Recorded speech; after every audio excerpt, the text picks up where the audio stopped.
2025 और हर सब्जेक्ट में बहुत अच्छे नंबर लाने की उम्मीद है आपको। आपको ऐसा लग रहा है कि हर सब्जेक्ट में हमें अच्छे नंबर चाहिए, चाहे वो हमारा गणित हो, चाहे विज्ञान हो। और ये सोच आपकी गलत भी नहीं होनी चाहिए, क्योंकि अगर हर सब्जेक्ट में अच्छा नंबर नहीं होगा तो भाई टॉपर बनने का सपना फिर टूट जाएगा। ऐसे में गणित, विज्ञान, अंग्रेजी, हिंदी, सामाजिक विज्ञान, हर सब्जेक्ट में अच्छे नंबर लाने के साथ साथ हमें कला में भी अच्छे नंबर लाने होंगे। हम बहुत अच्छे नंबर कैसे लाएं? देखो, बहुत अच्छे से सुनना। पहले की जो आर्ट होती थी वो अलग होती थी, अब जो आर्ट होती है वो अलग है। अब आपको टोटल 40 MCQ मिलते हैं, जिसमें से आपको 20 करने होते हैं और आपको 20 छोड़ने होते हैं। जो 20 करने होते हैं आलेखन के और 20 करने होते हैं प्राविधिक कला के।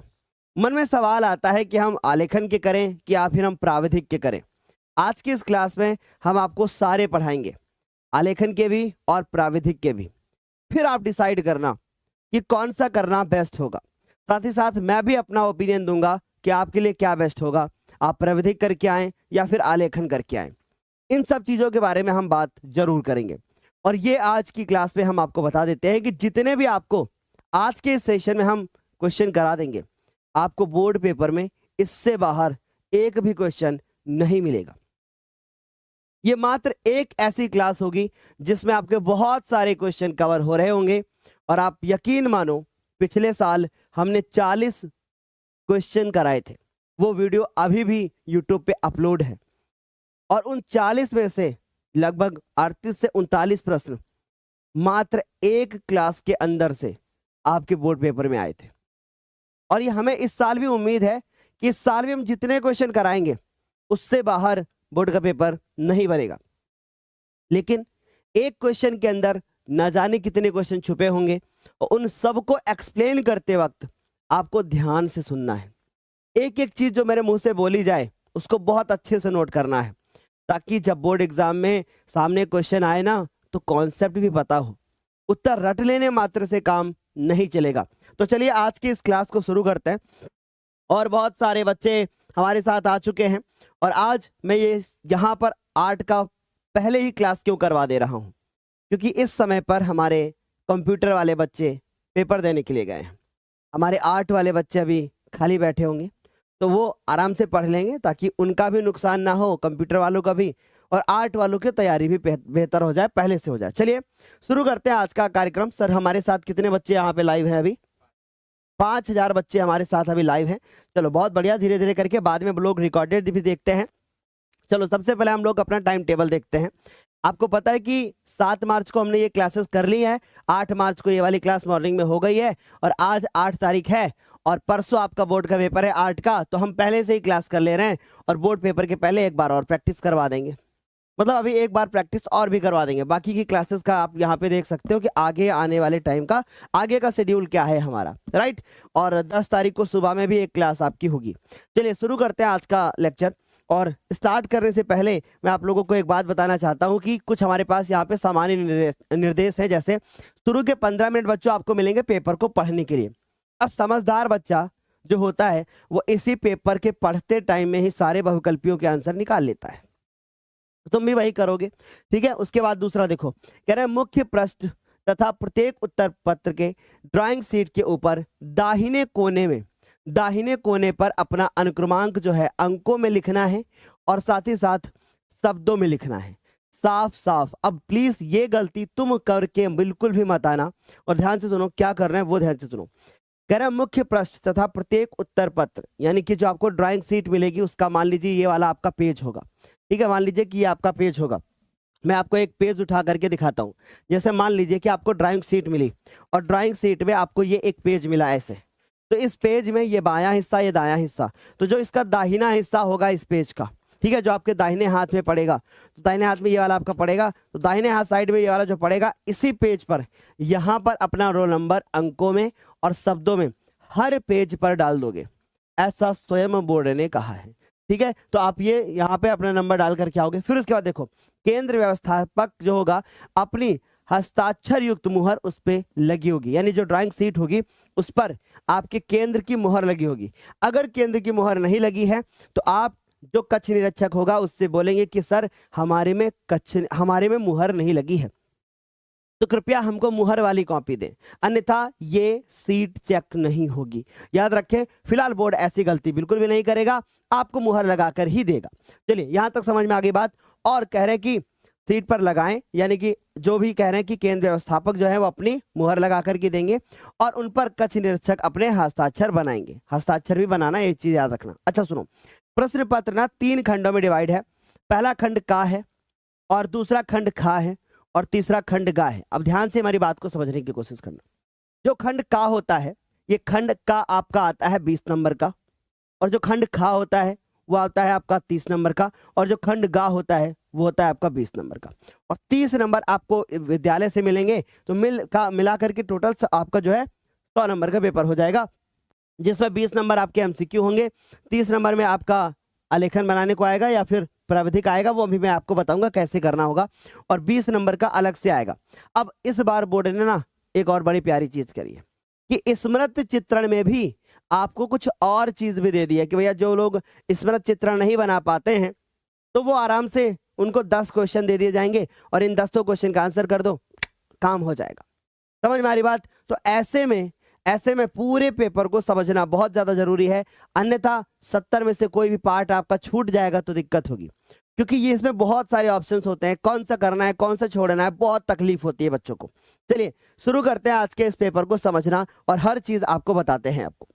सबसे पहले खंड का में बहुत प्यार से समझ लो, क्योंकि ये सब चीजें जानना जरूरी है, अन्यथा पेपर छूटेगा। फिर हमने कहा खंड का में आलेखन कला और प्राविधिक कला के 20-20 क्या होंगे? बहुविकल्पी होंगे।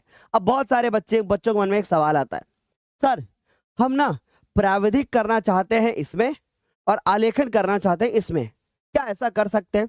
Yes, you can do it, but एक बात याद रखना कि अगर आपने आलेखन किया है तो OMR सीट जो होती है उसमें नीचे आलेखन और प्राविधिक का ऑप्शन होता है, जो भाग करोगे वो उधर टिक करके आओगे। अगर आपने प्राविधिक कला करा है तो OMR पे प्राविधिक कला में गोला काला करोगे। OMR आपको पता ही है कैसे है, बाकी मैं पेपर से पहले एक दिन बता दूंगा कि OMR कला की कैसे भरी जाती है, आप निश्चिंत रहो। ठीक, दूसरी चीज, अगर मैं आलेखन कला के बारे में बात करूं तो आलेखन कला करोगे तो आलेखन में गोला काला करोगे, OMR आपने देखी ही होगी, तो जहां पे नीचे गोला काला करना होता है। अच्छा, फिर उसके बाद क्या होगा, देखो जरा ध्यान से कि सर आपने आलेखन इधर किया लेकिन इसमें प्राविधिक करेंगे, सर इसमें आलेखन करेंगे लेकिन उसमें प्राविधिक करेंगे, ऐसा आप कर सकते हो, कोई टेंशन नहीं है। दूसरी बात, अब हम लोग सीधे आते हैं कहां पे? आलेखन कला पे। लेकिन यहां पे जरा कुछ लिखा हुआ है, लिखा है कि आलेखन कला और प्राविधिक कला में से जो भी भाग आप चयन करोगे उसको OMR सीट पे आप जरूर भर दोगे। ऐसा मत करना कि क्वेश्चन कर डाले प्राविधिक के और गोला काला किया आलेखन का। एक गोला काला गलत होने से आप समझ लो कि आपका पूरा 20 नंबर चेंज हो जाएगा। इसलिए याद रखना, अगर आलेखन किया है तो आलेखन में गोला काला करना है, प्राविधिक किया है तो प्राविधिक में गोला काला करना है। चलिए, ये तो हुआ इंट्रोडक्शन, बहुत सारी चीजें हमने बता डाली। अब सीधे आते हैं हम लोग अपने क्वेश्चन पे। सर पोल दे दिया है क्या हमारे बच्चों को आपने? जल्दी से हमारे बच्चों को पोल दे दीजिएगा। और ये जो पहला क्वेश्चन हमारी नजरों के सामने है, जरा ध्यान से देखना। ये पहला क्वेश्चन हमारी नजरों के सामने है, कह रहे हैं कि द्वितीयक रंग, कह रहे हैं द्वितीयक रंग कितने होते हैं? आपसे पूछा जा रहा है द्वितीयक रंग कितने होते हैं? सर 3 होते हैं, 5 होते हैं, 6 होते हैं या 7 9 होते हैं? जल्दी से बता दो। अच्छा, सबसे बड़ा सवाल यह है कि सर द्वितीयक रंग होता क्या है? सर द्वितीयक रंग होता क्या है? सबसे बड़ा सवाल तो यही है सर कि द्वितीयक रंग होता क्या है आखिर, है ना? और द्वितीयक रंग किसे कहते हैं? द्वितीयक रंग वो रंग होते हैं जो 2 प्राथमिक रंगों के मेल से बनते हैं, जो 2 प्राथमिक रंगों के मेल से बनते हैं, उनको हम लोग बोलते हैं कौन से रंग? द्वितीयक रंग। बहुत आराम से समझा दूंगा, यही से क्वेश्चन हो जाएगा आपका। अब ये इसकी हो गई परिभाषा कि 2 प्राथमिक रंगों को अगर हम बराबर मात्रा में मिला दें तो जो भी रंग बनकर के तैयार होगा उसको हम लोग कौन सा रंग बोलेंगे? उसको हम लोग द्वितीयक रंग बोलेंगे। बहुत अच्छे से रिवीजन कर लो, उसको हम लोग कौन सा रंग बोलेंगे? द्वितीयक रंग। जैसे नारंगी, हरा और बैंगनी। अब देखो यहां से क्वेश्चन कितने टाइप के बन सकते हैं। पहली बात तो इसका आंसर तो पता चल गया कि भैया इसका आंसर क्या होगा? 3 होगा। लेकिन बहुत अलग अलग टाइप के क्वेश्चन बन सकते हैं। कैसे क्वेश्चन बन सकता है? सुनो ध्यान से। क्वेश्चन बन सकता है कि सर जी ये बताइए प्राथमिक रंग कौन से होते हैं? भाई ये भी तो क्वेश्चन बन सकता है कि सर जी ये बताइए कि प्राथमिक रंग कौन से होते हैं। तो जरा ध्यान से देखो, ये आपको लाल रंग दिख रहा, ये आपका प्राथमिक रंग है। ये आपको ये वाला रंग दिख रहा नीला, ये आपका प्राथमिक रंग है। ये भी आपको दिख रहा होगा नीला, नीला प्राथमिक रंग है। और साथ में आपको ये पीला दिख रहा, पीला भी आपका कैसा रंग है? प्राथमिक रंग है। तो प्राथमिक रंग एक, फिर उसके बाद ये दूसरा, और फिर उसके बाद ये तीसरा। 3 रंग जो आपको दिख रहे हैं ये तीनों के तीनों आपके प्राथमिक रंग है। और द्वितीयक रंग कौन से होंगे? पर्पल यानी कि बैंगनी, ऑरेंज यानी कि नारंगी, और ग्रीन मतलब हरा। अब यहां से एक तो ये क्वेश्चन हो गया कि भैया प्राथमिक रंग कितने होते हैं, द्वितीयक रंग कितने होते हैं। अब एक ये क्वेश्चन हो सकता है कि प्राथमिक रंग को छांटिए, कितने होते हैं? 3, लाल, पीला, नीला। यहां तक सभी को क्लियर? लाल, पीला, नीला। अब ये क्वेश्चन बन सकता है कि बताओ द्वितीयक रंग कौन कौन से होते हैं। रंग पूछ लिया, नाम पूछ लिया, तो हमारा बच्चा बताएगा बैंगनी, नारंगी और हरा। फिर ये क्वेश्चन पूछ सकते हैं तुमसे कि बता दो बैंगनी रंग किन 2 रंगों से मिलकर के बनेगा? तो लाल से और नीला से। बस ये वाला गोला बना करके अपने रफ में रख लेना, इसको अच्छे से नोट कर लो कि भैया लाल और नीला दोनों मिलाकर के क्या बनेगा? बैंगनी अर्थात पर्पल बनेगा। ठीक है सर। अगर लाल में पीला मिलाएंगे तो क्या बनेगा? नारंगी बनेगा, यानी कि सर जी ऑरेंज बनेगा। ठीक है सर, ओके सर। पीला और नीला मिलाकर के क्या बनेगा? हरा बनेगा। हरा कैसा रंग है सर? हरा कैसा रंग है? तो भाई हरा जो हमारे पास रंग है ये हमारे पास द्वितीयक रंग है। ठीक है, पीला और नीला मिला करके हरा बनेगा। बोलो क्या यहां तक सारे बच्चों को समझ में आ गई बात? अगर तुम्हें लगता है कि यहाँ पे सर ने आज पूरे द्वितीयक प्राथमिक का मुंह कर दिया है, तो सारे बच्चे जो भी देख रहे हैं सब लोग वीडियो को अपने दोस्तों के साथ शेयर कर देना और लाइक भी कर देना। ठीक है, आ रही मेरी बात समझ में? क्या हम लोग प्राविधिक कला कर सकते हैं प्राकृतिक दृश्य की जगह पे? इंतजार करो, सब कुछ बताया जाएगा। प्लीज इंतजार करो, चीजों को समझो। मैंने बहुत आराम से डिस्कस किया और बहुत आराम से डिस्कस करूंगा बच्चे। ठीक है, आराम से यहां तक क्लियर हो गई होगी बात। अगले क्वेश्चन पे आते हैं। जो अगला हमारे पास क्वेश्चन है वो क्वेश्चन नंबर हमारे पास कौन सा है? 2। अब क्वेश्चन नंबर 2 क्या कह रहा है? क्वेश्चन नंबर 2 कह रहा है कि तटस्थ रंग कितने होते हैं? क्या बोला जा रहा है? तटस्थ रंग कितने होते हैं? सब पहले ये बताओ सर, तटस्थ रंग होता क्या है? तो सर तटस्थ रंग होता क्या है? सुनो ध्यान से, मेरी बात समझना। ये एक रंग है जो कि है हमारे पास लाल, और ये एक रंग है जो कि हमने कहा कि ये हमारे पास है नीला। ठीक है, ये हमने कहा कि लाल है और ये क्या? नीला। अब इस लाल रंग में हमने क्या कर दिया? हमने काला रंग बनाया। अब काला रंग अगर जैसे इसमें मिलाएंगे तो लाल रंग कैसा हो जाएगा? गाढ़ा लाल हो जाएगा, है ना? यानी कि मेहरून जैसा हो जाएगा। हो जाएगा कि नहीं? हो जाएगा। अच्छा ठीक है सर। अगर मैं इसमें सफेद रंग मिला दूं, तो क्या हो जाएगा? ये जो लाल रंग आप देख रहे हो ये कैसा बन जाएगा? ठीक है, गाढ़ी होती जाएगी। अगर मैं नंबर बढ़ाता जाऊंगा, जैसे मैंने कहा 2B, है ना, और अगर मैं H में नंबर बढ़ाता जाऊंगा तो हल्की होती जाएगी। तो क्या हो जाएगी? हल्की होती जाएगी। इसका मतलब मेरे हिसाब से इसका करेक्ट आंसर होना चाहिए कि भैया H तो हल्की होगी और सर 2H भी हल्की होगी, लेकिन 2H ज्यादा हल्की हो जाएगी, इसलिए करेक्ट इसका आंसर होना चाहिए 2H। अब इस चित्र को जरा गौर से देखो, इस चित्र को जरा तुम गौर से देखो। यहां तुम्हें क्या दिख रहा है? 9B। पेंसिल का कलर कितना ज्यादा गाढ़ा है। जैसे जैसे नंबर कम होता जा रहा है, बी पे पहुंचे, पेंसिल का रंग धीरे धीरे करके गाढ़ापन समाप्त हो रहा है। जैसे जैसे हम बी को बढ़ा रहे हैं, देखो क्या बढ़ता चला जा रहा है? गाढ़ापन बढ़ता चला जा रहा है। जैसे जैसे हम बी को बढ़ाते जा रहे हैं, गाढ़ापन बढ़ता चला जा रहा है। जैसे जैसे हम बी को कम करते जा रहे हैं, गाढ़ापन कम होता जा रहा है। बी के बाद आता है HB। अब उसके बाद फिर देखो यहां से H। जैसे जैसे हम H के नंबर को बढ़ाते जा रहे हैं, वैसे वैसे आप देखोगे कि भैया हल्कापन बढ़ता जा रहा है। तो अब बताओ इसमें कोई कंफ्यूजन? क्या इसमें कोई कंफ्यूजन? अब तुम रट के तो नहीं बैठोगे ना कि H वाली हल्की होती है कि B वाली हल्की होती है। एक कॉन्सेप्ट याद करोगे बस कि B का मान जितना ज्यादा पेंसिल उतनी ज्यादा गाढ़ी, और H का मान जितना ज्यादा पेंसिल उतनी ज्यादा हल्की। बात समझ में आ रही है? बोलो क्या कॉन्सेप्ट क्लियर हुआ? एक बार जल्दी जल्दी से बता दो। हाँ, बी से बोल्ड और हाथ से हल्के, हल्के से H। बस ऐसे याद रखेगा हमारा बच्चा। यहां तक सभी को क्लियर? यहां तक सभी को अच्छे से क्लियर हो गया? एक बार फटाफट से बताएंगे। डन, चलें आगे। चलो अब उसके बाद 5वें के बाद आते हैं हम लोग 6ठे प्रश्न पे, और लिख के रख लो, तुम्हें तुम्हारे बोर्ड एग्जाम 2025 में यह प्रश्न मिलने वाला है। 2025 में यह प्रश्न मिलने वाला है, और इसके अलावा एक ऐसा प्रश्न बताएंगे जो भी तुम्हें मिल जाएगा, जो आज तक नहीं पूछा गया वो मिलेगा। क्या है प्रश्न हमारे पास? कह रहे हैं कि ओस्टवाल्ड रंग चार्ट में कितने रंग होते हैं? ओस्टवाल्ड नाम में ही छुपा है, ओस्ट 8, है ना? देखो जरा ध्यान से, ओस्टवाल्ड यानी इसमें कितने होते हैं? 8 रंग होते हैं, और 8 रंग के नाम तुमको बोर्ड पेपर में याद करके जाने, क्योंकि ऑप्शन दे देंगे और 4 ऑप्शन दे देंगे, बोलेंगे बताओ इसमें से कौन सा ओस्टवाल्ड चक्र में नहीं है। तो तुम्हें आठों के नाम याद रखने होंगे। सर आठों के नाम बता दो एक बार। सर ड्राइंग में कौन सा कलर ले जाएंगे? मुन्ना इंतजार कर लो, एक साथ सब कुछ नहीं खाते हैं। अभी हम सब बताएंगे आपको, पहले क्वेश्चन तो खाते हैं। अभी हम सब बताएंगे आपको, पहले क्वेश्चन तो खत्म करने दो, है ना बच्चों? ध्यान से सुनो। ओस्टवाल रंग चार्ट में कितने रंग होते हैं? तो 8 होते हैं। कौन कौन से? लाल, मेरे लाल, पहला हो गया लाल, दूसरा हो गया नारंगी, सुनते जाना, दूसरा हो गया नारंगी, और इसी में बहुत कुछ अभी सिखाने वाला हूं मैं आपको। तीसरा हो गया पीला, तीसरा हो गया पीला, और चौथा हो गया धानी। अगर इनका क्रम याद कर लो तो बहुत अच्छा रहेगा। फिर उसके बाद हा से हरा, क्योंकि क्रम याद करने से बहुत सारी चीजें हो जाएंगी आपकी अच्छी। फिर उसके बाद आसमानी, उसके बाद हो गया आसमानी, फिर उसके बाद हो गया नीला, उसके बाद हो गया नीला, और फिर उसके बाद हो गया बैंगनी। 8 रंग हो गए।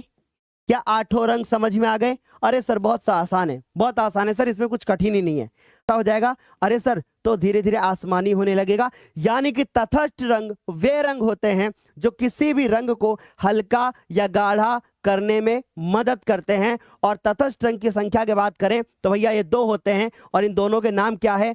पहला है भैया सफेद, जो रंग को हल्का करेगा, और दूसरा है काला, जो रंग को गाढ़ा करेगा। सर कितने बच्चों ने 2 आंसर दिया है? सी। कितने बच्चों ने दिया है? 66% बच्चों ने कहा है करेक्ट किया हो जाएगा। अब कुछ बच्चों के मन में आ रहा होगा, अरे सर लाल में सफेद मिलाएंगे तो गुलाबी भी तो हो सकता है। बिल्कुल हो सकता है, अब मिलाया कितना है उसके ऊपर डिपेंड करता है। ठीक है, चलो आगे चलते हैं। अब ये जरा चित्र ध्यान से देखो कि वे रंग जिनका उपयोग किसी भी रंग को हल्का करने में और किसी रंग को गाढ़ा करने में किया जाता है, और वे रंग कैसे होते हैं? उदासीन रंग हमारे, और या फिर हम लोग उनको तटस्थ रंग बोलते हैं। और उदासीन रंग यानी कि काला और सफेद। अब बच्चों अगर बोर्ड पेपर में तटस्थ रंग की जगह पे उदासीन लिख करके आ जाना तो समझ जाना कि भैया तटस्थ रंग का दूसरा नाम कैसा है? उदासीन। कितने बच्चों को यहां तक आराम से समझ में आ गया है? एक बार जल्दी से बता दो। सर लाल में सफेद मिलाएंगे तो पिंक बन सकता है, पिंक भी बन सकता है और नारंगी भी बन सकता है। ठीक है, हम मिलाते कितना है उसके ऊपर डिपेंड करता है। क्या यहां तक सभी को क्लियर? आराम से, बहुत अच्छा, आराम से समझ में आ गया। चलिए भाई अगले क्वेश्चन पे आते हैं। अब देखो तीसरा क्वेश्चन क्या कह रहा है। तीसरा क्वेश्चन है हमारे पास कि छत के केंद्र को आलंकित करने के लिए कौन सा आलेखन बनाया जाता है?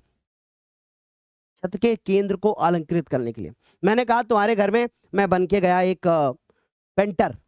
ठीक है, मैं तुम्हारे घर पे गया एक पेंटर बन करके, और मैंने कहा कि देखो तुम्हारे छत पे ना अंकल जी, अब तुम्हारे पापा से मेरी बात हो रही है, मैंने कहा अंकल जी क्या करवाना है? अंकल जी कह रहे हैं कुछ बनवाना है छत के ऊपर, है ना, और आलेखन बनवाना है। तो अब छत के ऊपर आलेखन इस कोने में तो बनेगा नहीं, इस कोने में तो बनेगा नहीं, इस कोने में तो बनेगा नहीं, इसमें तो बनेगा नहीं। कहां पर बनाएंगे भैया? छत के ऊपर मेन आलेखन कहां बनाएंगे? बीच में बनाएंगे। यानी कि छत के केंद्र को, क्योंकि बीच में ही बोल रहे हैं ना, छत के केंद्र को अगर अलंकृत करना है तो कौन सा आलेखन उपयोग होगा? ये होगा। क्या ये बात सारे बच्चों को समझ में आ गई? सर कितने बच्चों ने कहा है ए ऑप्शन? 76% बच्चों ने कहा है कि भैया ये हमारा करेक्ट आंसर हो गया।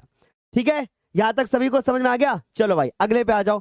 अब अगला जो क्वेश्चन है हमारे पास, क्वेश्चन नंबर हम लोगों ने 3 कर लिया, अब क्वेश्चन नंबर हमारे पास 4 है। क्या कह रहा है? कह रहा है कि बारीक रेखा बनाने के लिए किस नंबर का ब्रश उपयोग करना चाहिए? अच्छा, अगर आप गूगल पे सर्च करोगे, अगर आप गूगल पे सर्च करोगे तो गूगल बताएगा कि ब्रश जो होते हैं वो 0 नंबर से शुरू होते हैं, ब्रश जो होते हैं वो 0 नंबर से शुरू होते हैं, और उसके बाद ब्रश जाते हैं 24 नंबर तक। कहां तक जाते हैं भैया? 24 नंबर तक। लेकिन अब हमसे पूछा गया है कि बारीक रेखा करनी है, इनमें से कौन सा ब्रश उपयोग करें? अब सुनो, जैसे जैसे नंबर बढ़ता जाएगा वैसे वैसे ब्रश मोटा होता जाएगा, यानी 0 तो बहुत पतला होगा, तो इसमें भाई हमारे पास हो जाएगा 1 नंबर ऑप्शन, क्योंकि 0 तो ऑप्शन में नहीं है। अगर 0 ऑप्शन में होता तो हम 0 लगा करके आते। इसलिए कॉन्सेप्ट जानना जरूरी है कि भैया 0 होगा कि 1 होगा। 0 तब होगा जब ऑप्शन में होगा तब ना, ऑप्शन में नहीं तो नंबर 1 लगा करके आओगे। क्या यहां तक सारे बच्चों को क्लियर? आराम से समझ में आ रहा है? यहां तक किसी को कोई समस्या? सर ड्राइंग में मैथ भी पढ़ाएंगे क्या? ड्राइंग के अंदर जो अभी जितने भी क्वेश्चन आते हैं मैं सब के बारे में डिस्कशन करूंगा, बस बने रहो हमारे साथ। चलिए आगे चलते हैं, चौथे के बाद 5वें नंबर क्वेश्चन पे। 5वां नंबर क्वेश्चन क्या कह रहा है? 5वां नंबर क्वेश्चन कह रहा है कि निम्नलिखित में से किस नंबर की पेंसिल से खींची गई लाइन हल्की होती है? भैया ये संदेह वाला प्रश्न है, और यहां से ना जाने कितने बच्चों के आंसर गलत होते हैं। ना जाने कितने बच्चों के आंसर गलत होते हैं, ना जाने कितने बच्चों के आंसर गलत होते हैं। तो सुनो, इसकी मैं तुम्हें ट्रिक बताता हूं और मेरी ट्रिक को बस ध्यान में रखना, मेरी ट्रिक को ध्यान में रखना। बी का मतलब क्या होता है? बी फॉर हो जाता है भैया बोल्ड, यानी कि गाढ़े के लिए याद रखना बी, और एच याद रखना, एच के लिए हो गया बच्चों हल्का। बस आपको ये दो चीजें याद रखनी है, बी मतलब गाढ़ा और एच मतलब हल्का। अब हमसे बोला गया कि निम्नलिखित में से किस नंबर की पेंसिल से खींची गई लाइन हल्की होती है? हल्की होती है। तो देखो इसमें बी है, ये बी है, अब ये और ये बचा हमारे पास। अब हमारे मन में सवाल आया कि सर एच लें या फिर 2H लें? इसके लिए भी एक कॉन्सेप्ट है, इसके लिए भी एक कॉन्सेप्ट है, बहुत ध्यान से सुनोगे तो आराम से क्लियर हो जाएगा। देखो हमने कहा बी और एच, अगर मैं बी में नंबर बढ़ाता जाऊंगा तो लाइन गाढ़ी होती जाएगी, यानी कि लाइन कैसी हो जाएगी? गाढ़ी होती जाएगी, ठीक है, गाढ़ी होती जाएगी। अगर मैं नंबर बढ़ाता जाऊंगा, जैसे मैंने कहा 2B, पीला धानी हरा आसमानी नीला बैंगनी, मेरे साथ याद बोलो, लाल नारंगी पीला धानी हरा आसमानी नीला बैंगनी। क्या यहां तक सभी को क्लियर? कोई डाउट नहीं किसी को? अब देखो, अगर कोई लाल रंग है तो लाल के सामने तुम्हें कौन सा दिख रहा है भाई? लाल के सामने कौन सा दिख रहा है? हरा दिख रहा है। यानी अगर तुमसे कोई पूछ ले कि लाल रंग का विरोधी रंग कौन सा है, तो मेरा बच्चा बताएगा कि लाल का विरोधी हरा है, यही तो बोलेगा मेरा बच्चा। अगर तुमसे पूछे कि बता दो नारंगी का विरोधी रंग कौन सा है, तो नारंगी का विरोधी रंग कौन सा होगा? आसमानी होगा। यानी दो दो चीजें आपको सीखने को मिल रही हैं। फिर तीसरी, अगर तुमसे पूछे पीले का, तो पीले का नीला हो जाएगा, पीले का नीला हो जाएगा, ठीक है सर। सर बैंगनी का, बैंगनी का सर धानी हो जाएगा, बैंगनी का धानी हो जाएगा। यहां तक आराम से समझ में आ रही होगी बात, है ना? यानी ये एक दूसरे के विरोधी हो जाएंगे। नारंगी का विरोधी आसमानी, ध्यान से सुनो, मैं यहाँ पे गोला काला करता हूं। देखो लाल का विरोधी कौन सा हो जाएगा? लाल का विरोधी हरा, लाल का विरोधी है हरा, ठीक है सर। नारंगी का विरोधी कौन सा है? सर नारंगी का आसमानी है। सर पीले का कौन सा है? नीला है। सर धानी का कौन सा है? बैंगनी है। धानी का कौन सा है भाई? बैंगनी है। यानी ऐसे याद करने से और ना जाने कितने क्वेश्चन आपके क्लियर हो जाएंगे। क्या यहां तक किसी बच्चे को कोई समस्या? एक बार जल्दी से बता दो। अच्छे से क्लियर हो गया ना सभी को? और हमारी जो होम साइंस वाली बच्चियां हैं, पेपर अच्छा हुआ आपका कि नहीं, है ना? ये भी बता जाना मुझे। तो ओस्टवाल रंग चार्ट में कितने रंग होते हैं भैया? 8 रंग होते हैं, और 8 के हमने नाम बता दिया आपको। चलिए आगे चलते हैं अगले क्वेश्चन की तरफ, और एक दूसरे के हमने विरोधी भी बता दिए आपको। चलिए अब आते हैं यहां पर, एक बहुत प्यारा सा क्वेश्चन है, और मुझे ऐसा फील होता है, मुझे ऐसा फील होता है कि इस साल बोर्ड एग्जाम में एक ऐसा प्रश्न आ सकता है जो आज तक ना आया है। मुझे फील होता है, नॉट 100% श्योर, पर आ सकता है। अभी तक ये पूछा गया है कि ओस्टवाल रंग चक्र में कितने रंग होते हैं? 8 होते हैं। अब तुमसे पूछा जा सकता है कि वैज्ञानिक रंग चक्र में कितने होते हैं? तो वैज्ञानिक के लिए याद रखोगे 6 रंग होते हैं। वैज्ञानिक के लिए याद रखोगे 6 रंग होते हैं। कितने रंग होते हैं भैया? 6 रंग। इनके नाम क्या होते हैं? लाल, नारंगी, पीला, बैंगनी, हरा और नीला। ऐसे याद रखोगे। कभी कभी क्या होता है, तुमसे ऐसे क्वेश्चन पूछ सकते हैं, वैज्ञानिक चक्र के अनुसार विरोधी रंग लाल का कौन सा है? तो भैया अगर ऐसे पूछते हैं तो इसका ये हो जाएगा, इसका ये हो जाएगा, इसका ये हो जाएगा। कंफ्यूजन मत मानना मेरे दिल में, अपने दिल में कंफ्यूजन मत पालना। राइट? क्या यहां तक हमारे बच्चों को क्लियर, आराम से समझ में आ गया? तो ऐसा क्वेश्चन बन सकता है। अब देखो ये 6 रंग एक दूसरे के सामने होते हैं, और इन 6 रंगों के नाम है लाल, नीला, पीला, हरा, नारंगी और बैंगनी। यहां तक तो आराम से समझ में आ रहा होगा, और इससे आपके बहुत सारे क्वेश्चन कवर हो गए होंगे। इसलिए मैं आपके दिल में कोई कंफ्यूजन ना आ पाए, इसलिए मैंने ऐसा बनाया है। कितने क्वेश्चन हो गए सर? 6। 7वां नंबर क्वेश्चन है कि नीला रंग नेत्रों पर कैसा प्रभाव डालता है? सामान्य प्रभाव डालता है, और ठंडा प्रभाव डालता है, या गर्म प्रभाव डालता है? यहां से भी क्वेश्चन तुम्हारे बोर्ड पेपर में बन सकता है। यहां से भी क्वेश्चन तुम्हारे बोर्ड पेपर में बन सकता है कि नीला रंग नेत्रों पर कैसा प्रभाव डालता है? सर क्या ये सामान्य प्रभाव डालता है, या फिर ये ठंडा प्रभाव डालता है, या फिर ये गर्म प्रभाव डालता है? कैसा प्रभाव डालता है? जल्दी से बता दो, जल्दी से। मैं तुम्हें बताता हूं, तुमने साइंस पढ़ी ना? तुमने विबग्योर पढ़ा कि नहीं पढ़ा? पढ़ा विबग्योर। अब तुम्हारे सामने विबग्योर बना है, देखो VIBGYOR। वी फॉर क्या भैया? वॉयलेट, यानी कि बैंगनी। वॉयलेट का मतलब हो गया बैंगनी, ठीक है सर। फिर उसके बाद आई फॉर क्या? इंडिगो। इंडिगो का मतलब हो गया नीला, सुनते जाना ध्यान से। B for blue. ब्लू का मतलब हो गया नीला। और जी फॉर ग्रीन। ग्रीन का मतलब हो गया हरा। अगर तुमको यह पता चले कि भैया बैंगनी, नीला, बैंगनी, नीला, और उसके बाद इंडिगो। इंडिगो का मतलब हो गया जामुनी। ठीक है, अगर ये तुमसे ये रंगों की बात हो जाए तो ऐसे रंग कौन से रंग होते हैं? ठंडे रंग होते हैं। और भैया अगर नीला रंग बात करेगा तो आंख के ऊपर ठंडा प्रभाव डालेगा। अगर तुमसे सवाल पूछे कि गर्म रंग कौन से होते हैं तो भैया तुम बता दोगे कि भैया वाइट और येलो, येलो का मतलब हो गया सर जी पीला, और ऑरेंज मतलब नारंगी, और सर फिर ये हो जाएगा हमारे पास लाल। सर ये वाले जो रंग होते हैं ये लाल रंग होते हैं, और ये हमारे पास 3 ऐसे रंग हैं जिनको हम लोग गर्म रंग बोलते हैं। क्या यहां तक सारे बच्चों को क्लियर हो गई इतनी बात? किसी को कोई दिक्कत तो नहीं ना, है ना? सर अगर हम 20 ऑब्जेक्टिव प्राविधिक के करें और उधर हम ड्राइंग बना दें तो क्या ऐसा हो जाएगा? शुरू में सब बता दिया है। जो लोग बीच में जुड़े हैं वो लोग पूरा लेक्चर देखेंगे, कोई डाउट नहीं होगा। सारी बात बता करके आया हूं, बस तुम अच्छे से सुनना जा करके। ठीक है, तो हमारा करेक्ट आंसर हो गया ठंडा। अब आ जाओ, कह रहे हैं निम्नलिखित में से प्राथमिक रंग कौन सा है? निम्नलिखित में से प्राथमिक रंग कौन सा है? भैया प्राथमिक रंग हमने आपको 3 बताए थे। कौन कौन से 3 रंग प्राथमिक बताए थे? चलो फिर से वापस ले चलते हैं तुमको यहां पर। कौन से रंग हमने प्राथमिक बताए थे? 3। याद करो, हमने 3 रंग बताए थे। कौन कौन से? लाल, नीला और पीला। लाल, नीला और पीला मेरे बच्चे। तो लाल, नीला और पीला हमारे पास कैसे रंग हो जाएंगे? प्राथमिक रंग हो जाएंगे, है ना? लाल, नीला और पीला हमारे पास प्राथमिक रंग हो जाएगा। तो देखो, हरा नहीं होगा, नारंगी नहीं होगा, बैंगनी नहीं होगा, करेक्ट आंसर हो जाएगा ये। और तुमसे पूछ ले तो याद रखोगे लाल, पीला और नीला। याद रहेगा, लाल, पीला और नीला ये हमारे कौन से रंग हो गए? ये हमारे प्राथमिक रंग हो गए। ये हमारा 8वां क्वेश्चन भी खत्म हो गया। चलिए अगले क्वेश्चन पे चलते हैं। अगला जो हमारे पास क्वेश्चन है, और ये देखो जरा ध्यान से, ये हो गया आपका नीला, ये हो गया आपका लाल, और ये हो गया बच्चों आपका पीला। ये रंग आपको जो दिख रहे हैं यही रंग आपके कौन से रंग हो जाएंगे? यही आपके प्राथमिक रंग हो जाएंगे। आगे चलते हैं। अब अगला देखो क्या रहे हैं, कह रहे हैं कि पीले में अगर नीला रंग मिलाओगे तो कौन सा रंग बनेगा? पीले में नीला। अब इस चित्र को देखो, अब इस चित्र को जरा ध्यान से देखो। कह रहे हैं ये है पीला, ये है पीला, और ये है नीला। अब बताओ, पीले में नीला मिलाना है, बताओ, इसको तैयार कर डाला, समझो प्रश्न खत्म। पीले में नीला मिलाओगे कौन सा बनेगा? हरा। अगर नीले में लाल मिलाओगे, अगर नीले में लाल मिलाओगे कौन सा बनेगा? पर्पल यानी बैंगनी। अगर पीले में लाल मिलाओगे कौन सा मिलेगा? ऑरेंज यानी कि नारंगी। बहुत सिंपल है सर, वेरी सिंपल, कि नीले में पीला मिलाएंगे सर हरा रंग बन जाएगा। हमारा आंसर हो जाएगा सर हरा रंग। और ये क्वेश्चन नंबर कौन सा है भैया? 9 नंबर। समझ में गई इतनी बात? समझ में सभी को क्लियर आ गई? Yes sir. येलो को मिलाएंगे सर जी ब्लू में तो ग्रीन बन जाएगा। वाह क्या बात है। अगले क्वेश्चन पे आओ। कह रहे कितने प्राथमिक रंग होते हैं? प्राथमिक रंग कितने होते हैं? 3 होते हैं। कौन कौन से होते हैं? लाल, पीला, और अगला कौन सा मेरे बच्चों? नीला। ये 3 रंग जो आपको दिख रहे हैं कौन से रंग होते हैं? ये प्राथमिक रंग होते हैं। इनको हम लोग कौन से रंग बोलते हैं? इनको हम लोग प्राथमिक रंग बोलते हैं। याद रहेगा, लाल, पीला और नीला। अगला जो हमारे पास क्वेश्चन है, ये हमारे पास 10 नंबर क्वेश्चन था। ये हमारे पास 10 नंबर क्वेश्चन था। 11 नंबर क्वेश्चन हमारे पास क्या है? 11 नंबर क्वेश्चन है कि सूर्य की किरणों में कितने रंग पाए जाते हैं? कौन से कितने रंग पाए जाते हैं?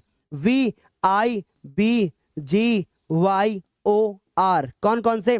बैंगनी, बैंगनी, जामुनी, और उसका नीला। G फॉर ग्रीन, ग्रीन का मतलब हरा मेरे बच्चों। Y फॉर येलो, येलो का मतलब पीला। O फॉर ऑरेंज, ऑरेंज का मतलब नारंगी। ऐसे यहां से क्वेश्चन बनेगा। और R फॉर रेड, रेड का मतलब लाल।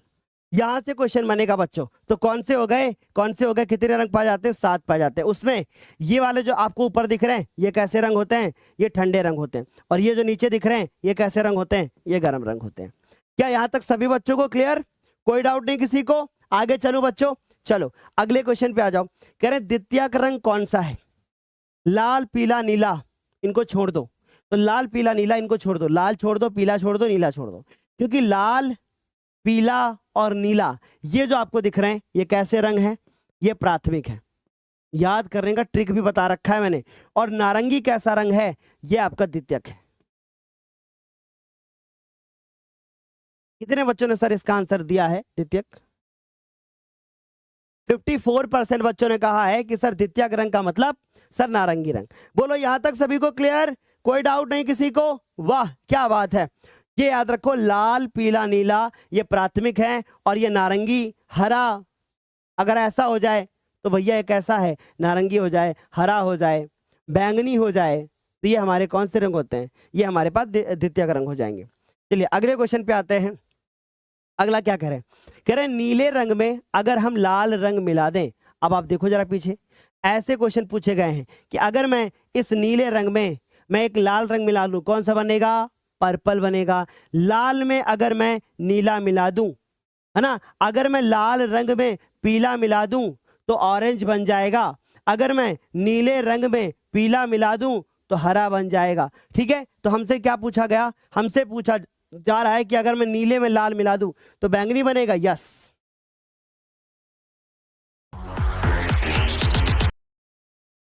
क्या ये बात सभी को समझ में आ गई? अच्छा, मन में सवाल होगा कि सर प्राथमिक रंग की डिफिनेशन क्या है? वे रंग जो अपने मूल रूप में पाए जाते हो, जैसे लाल, पीला और नीला। ठीक है, आ रही मेरी बात समझ में सारे बच्चों को यहां तक? चलो मैं आगे, चलो अगले पे आ जाओ। अगला क्वेश्चन है कि बिना ब्रश की सहायता से कौन सा रंग लगाया जाता है? अब ये क्वेश्चन तुमसे पूछा जाएगा कि बिना ब्रश की सहायता से कौन सा रंग लगाया जाता है, मतलब ब्रश की सहायता के बिना कौन सा रंग? जल रंग, पेस्टल रंग, तेल रंग, या फिर इनमें से कोई नहीं। आपकी जानकारी के लिए बता दूं कि 2024 में यही सेम टू सेम प्रश्न पूछा गया था बोर्ड एग्जाम में। यही सेम टू सेम प्रश्न बोर्ड एग्जाम में पूछा गया था। बताइए जल्दी से। देखो, अगर जल रंग के बारे में बात करें तो भैया इसमें तो ब्रश लगेगा ना, बिना ब्रश के तो काम नहीं चलेगा। यानी कि वाटर कलर, अब तुमसे क्या बोला जा रहा है? Water colour. वाटर कलर के लिए तो ब्रश चाहिए ना, हाथ से थोड़ी ना लगा सकते हो, है ना। पेस्टल कलर इसका करेक्ट आंसर हो जाएगा। ऑयल कलर भी नहीं होगा, ऑयल कलर भी इसका ऑप्शन नहीं होगा। यानी कि करेक्ट आंसर हमारे पास हो जाना चाहिए पेस्टल कलर। सर कितने बच्चों ने पेस्टल कलर दिया है? 71%। ये रहा पेस्टल कलर का चित्र।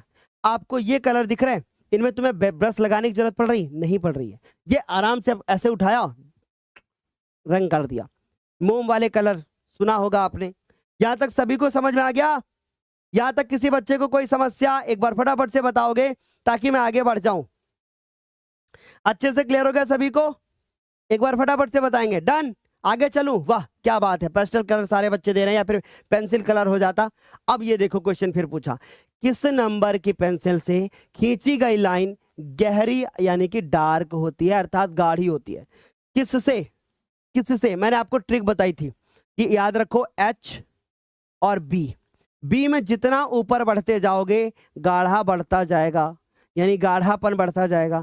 एच में जितना ऊपर बढ़ते चले जाओगे, यानी कि कहने का मतलब है कि आप एच में जितना 1H 2H 3H ऐसा करते हुए चले जाओगे तो आपको पता है कि हल्कापन बढ़ता जाएगा।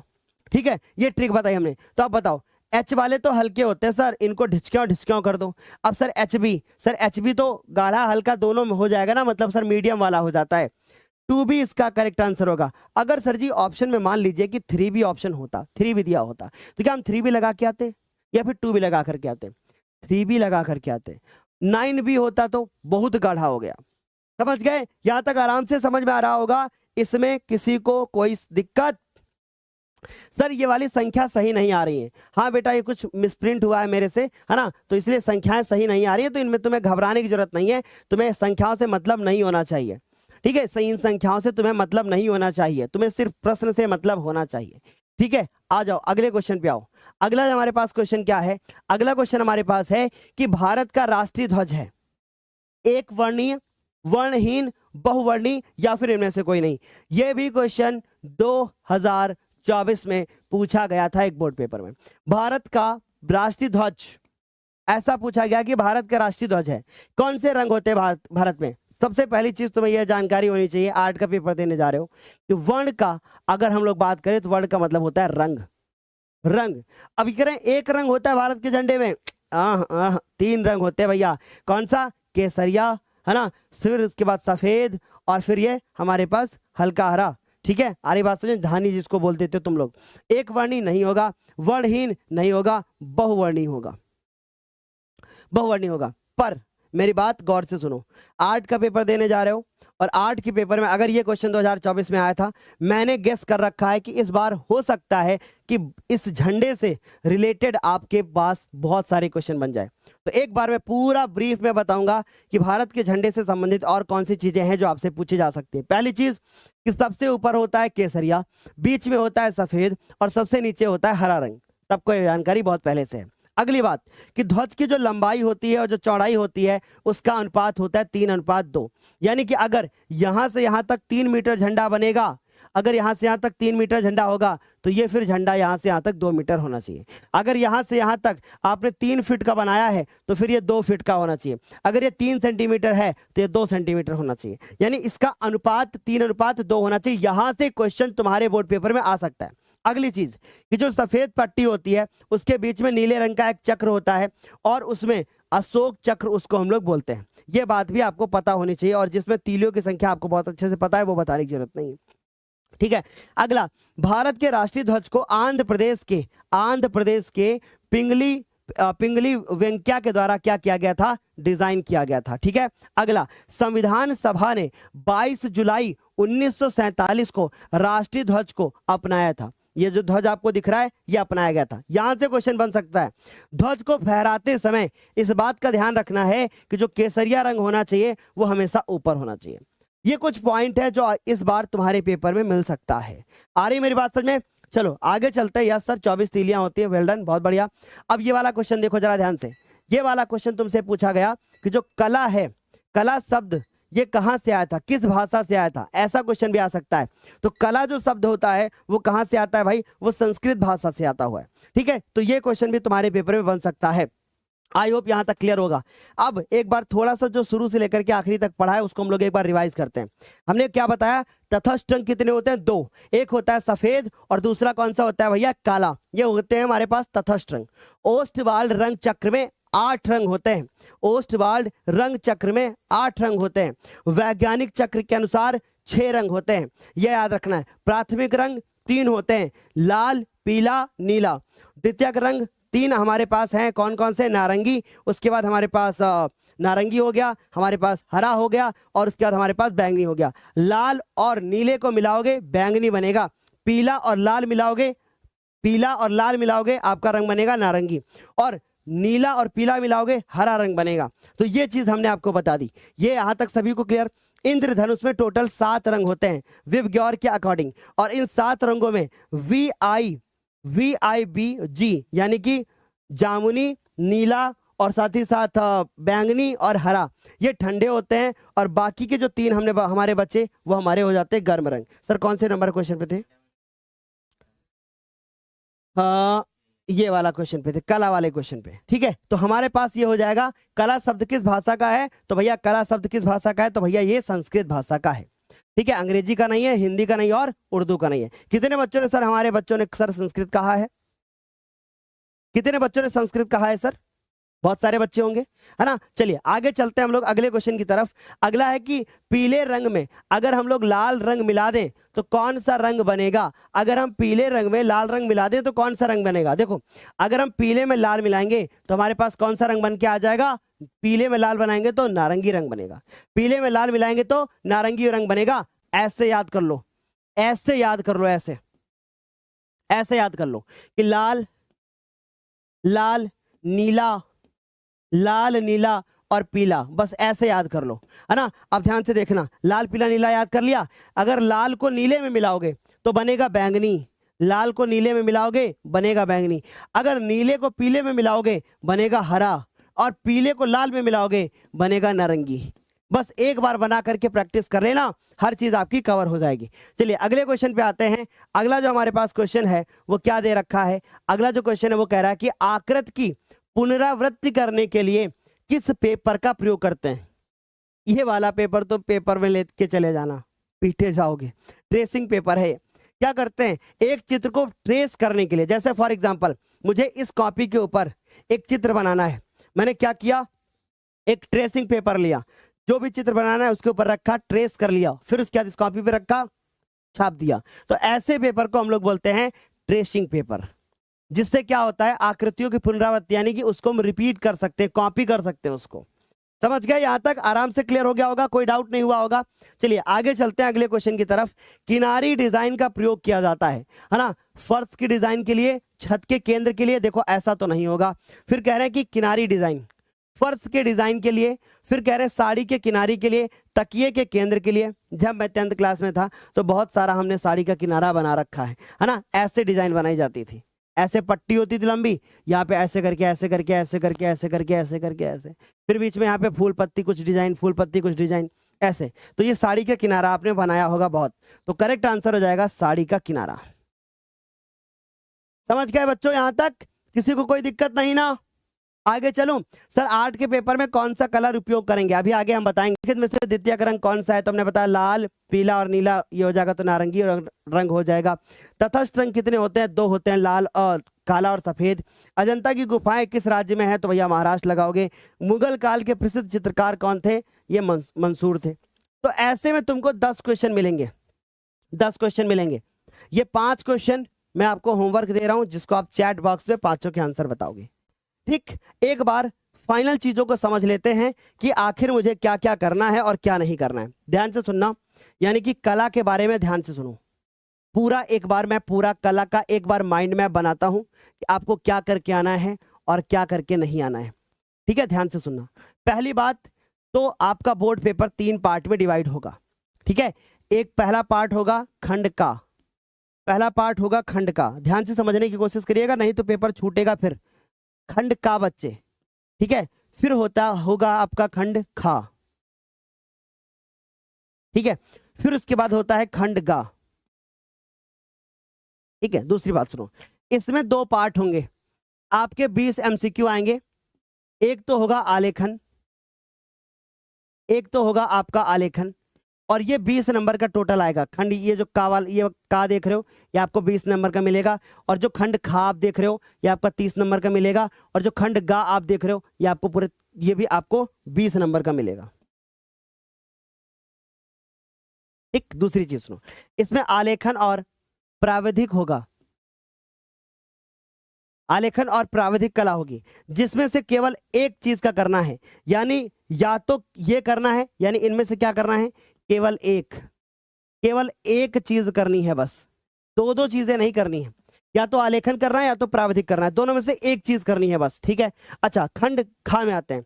30 नंबर का क्वेश्चन होगा, इसमें 3 पार्ट होंगे, इसमें 3 पार्ट होंगे। मैं तीनों पार्टों को एक बार पुनः आपको दिखाने की कोशिश करता हूं। जो पहला पार्ट होगा आपका, वो होगा प्राकृतिक दृश्य चित्रण। दूसरा होगा आलेखन होगा, और आलेखन में जैसे जल रंग है तो आपको जल रंग ही भरना है। अगर प्राकृतिक दृश्य चित्रण में पेस्टल और जल दोनों लिखा है तो आप कोई भी एक इस्तेमाल कर सकते हो। और तीसरा होगा प्राविधिक। मैं फिर से आपको ले चलता हूं, मैंने क्या बताया, मैंने आपको बताया कि देखो इसमें आलेखन होगा, मैंने आपको बताया कि देखो इसमें